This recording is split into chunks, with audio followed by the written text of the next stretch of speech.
এসো।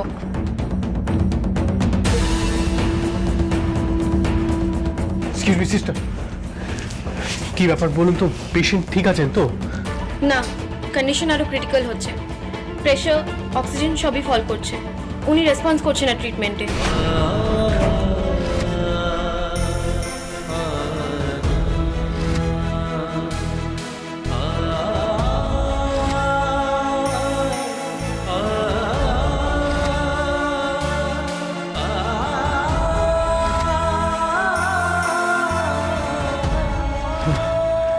না না, এটা হতে পারে না, কিছুতেই হতে পারে না।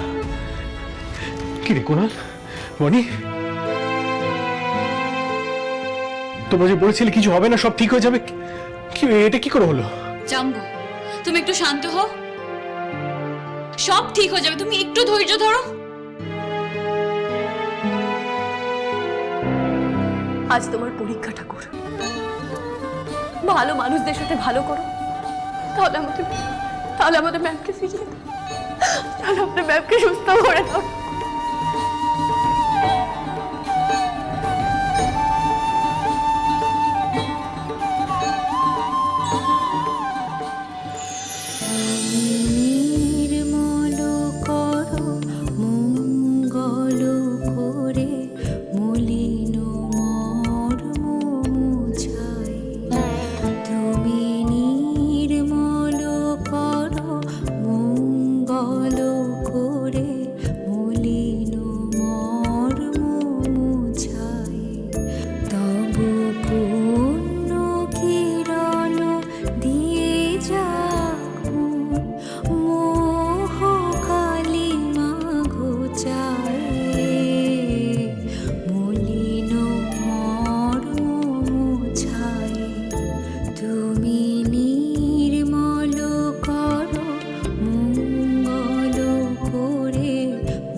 যে কটা দিন এই বাড়িতে আছি, সবাইকে যেন আগলে রাখতে পারি, ঠিক তোমার মতন করে।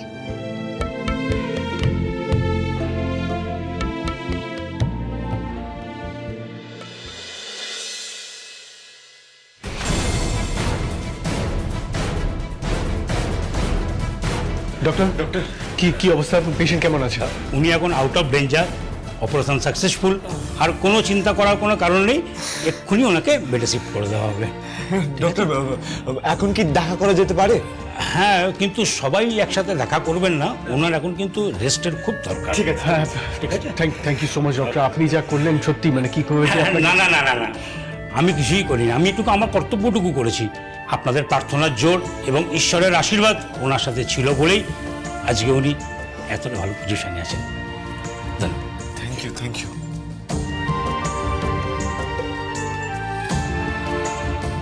আমি বাড়িতে একটা ফোন করি, সবাইকে জানিয়ে দিয়ে।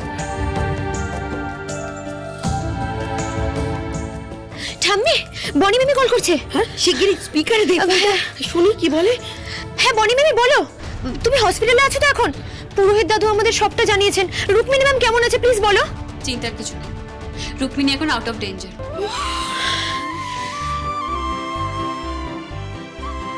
আমি জানতাম, আমি সত্যি জানতাম রুক্মিণীর কিচ্ছু হবে না, ঠাকুর ওর কোনো ক্ষতি করতেই পারে না।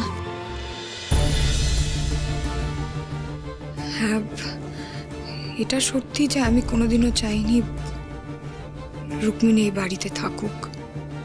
আমি এখনো চাই না সেটা, কারণ রুক্মিণী এই বাড়িতে আসার পর থেকে আমার জীবনটাই বদলে গেছে।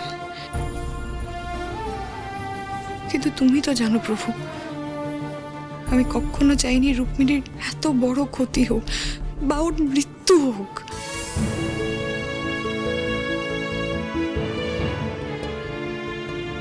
আর যদি ঈশ্বর সত্যিই থেকে থাকেন, তাহলে উনি বুঝতে পারবেন আমি আর রাহুল কেন এটা করছি, কি কারণে এটা করছি, আর সত্যি আমরা আমাদের পরিবারকে কতটা ভালোবাসি।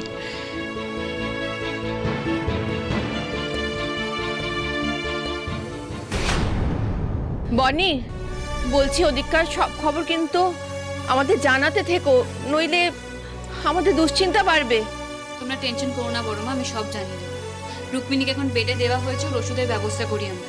তুমি দাদু ঠাম্মা সবাই মিলে সাবধানে থেকো, কেমন? রাখলাম।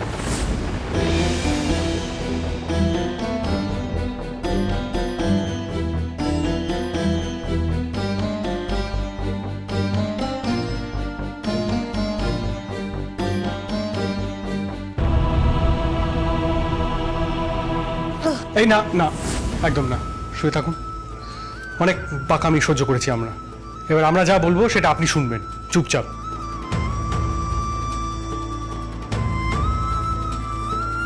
তোমার জন্য কত চিন্তা হচ্ছিল জানো মাম্মা, আমরা সবাই কত ভয় পেয়ে গেছিলাম। খালি মনে হচ্ছিল যে তোমার যদি কিছু হয়ে যায় আমি তাহলে। আয়ুষ, কাঁদে না শোনা। আমি তো জানি আমার একটা ছেলে আছে, তার জন্য আমায় সুস্থ থাকতে হবে। দেখো, আমি সুস্থ হয়ে গেছি। রুশালি কোথায়? তখন গাড়িতে ওভাবে ব্লাস্ট হলো, আগুন চলে গেছিল, তাহলে কি রুশালি? রুক্মিণী, তুমি দুশ্চিন্তা করো না, রুশালি একদম ঠিক আছে। আর তোমার এখন চিন্তা করার সময় নয়, তুমি এখন শুধু রেস্ট নেবে। আর বাকি সবটা আমরা দেখে নেব ইউটার্ন করে। আমি একবার ওর কাছে যাবো, প্লিজ আমাকে একবার নিয়ে চলো রুশালির কাছে।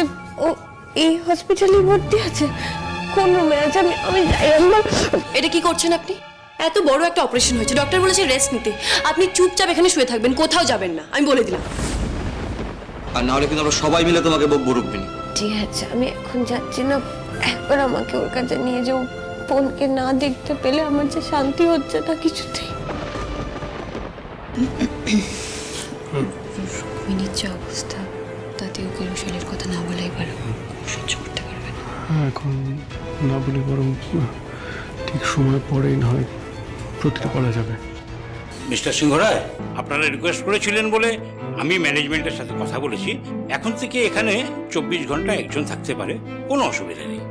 না না ডক্টর, এটা কি দরকার ছিল? ঋদ্ধিমান বাবু প্লিজ আপনারা বাড়ি ফিরে যান। থাকার দরকার আছে, তাই এখন যতক্ষণ না আপনি সুস্থ হচ্ছেন ততক্ষণ আমি এখানেই থাকবো। তাই আপনার ওই ঝগড়া মারামারি যা করার আমার সাথে এখানে এই ক্যাবিনেই করবেন। আমি আসছি। আচ্ছা, তোমরা এবার বাড়ি ফিরে যাও, নাহলে বাড়িতে সবাই চিন্তা করবে। বাবা, এবার আমরা বেরোচ্ছি।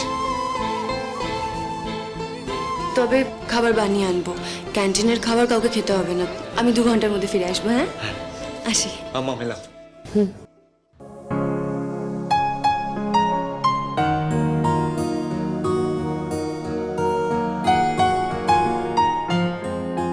একটু বসবেন।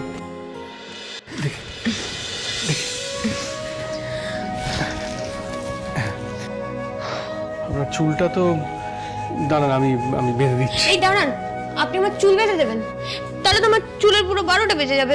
আপনি কিছু বার্তা? আরে না না, আমি ভালো করে চুল আঁচড়ে একেবারে বেঁধে দেবো, আমি বেশ ভালো পারি। আপনি কোনোদিনও মেয়েদের চুল বেঁধেছেন? জানেন কিভাবে বাঁধতে হয়? আরে আপনি কি জানেন আমি কি জানি না জানি? হ্যাঁ, যতটুকু জেনেছি আপনাকে ততটুকুই এনাফ।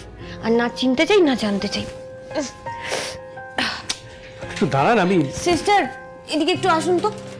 দেখুন না, উনি জেদ করছেন আমার চুল বেঁধে দেবেন বলে। আমি জানি উনি পারবেন না। না না, এইবার যখন আমার যে চেপেছে তখন আমি করেই দেখো। আরে আমি এটা ভালো পারি বলছি, একটু দেখুন না আপনি। আমার চুল যদি একটা ওঠে না ঋদ্ধিমান বাবু, আমি কিন্তু ছাড়বো না। যদি আমি টাকলু হয়ে যাই, দেখবেন আমি কি করি আপনাকে। কিছু হবে না ম্যাডাম, আপনার হাজবেন্ড তো মনে হয় আপনাকে খুব ভালোবাসে, উনি যত্ন করে বেঁধে দেবেন। আচ্ছা, আপনারা কথা বলেন, আমি ওষুধটা নিয়ে আসি।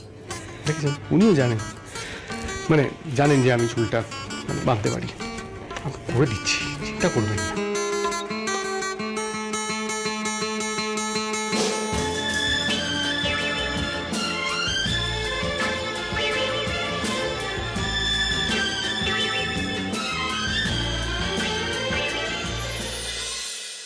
আপনি তাহলে একটু থাকুন, আমি ওষুধগুলো নিয়েই চলে আসছি। আমি চাই না ঋদ্ধিমান বাবু আপনি আমাকে ছেড়ে যান। মনটা কেন জানি না বড় অস্থির লাগছে আমার। তাড়াতাড়ি চলে আসবেন। 10 মিনিটে।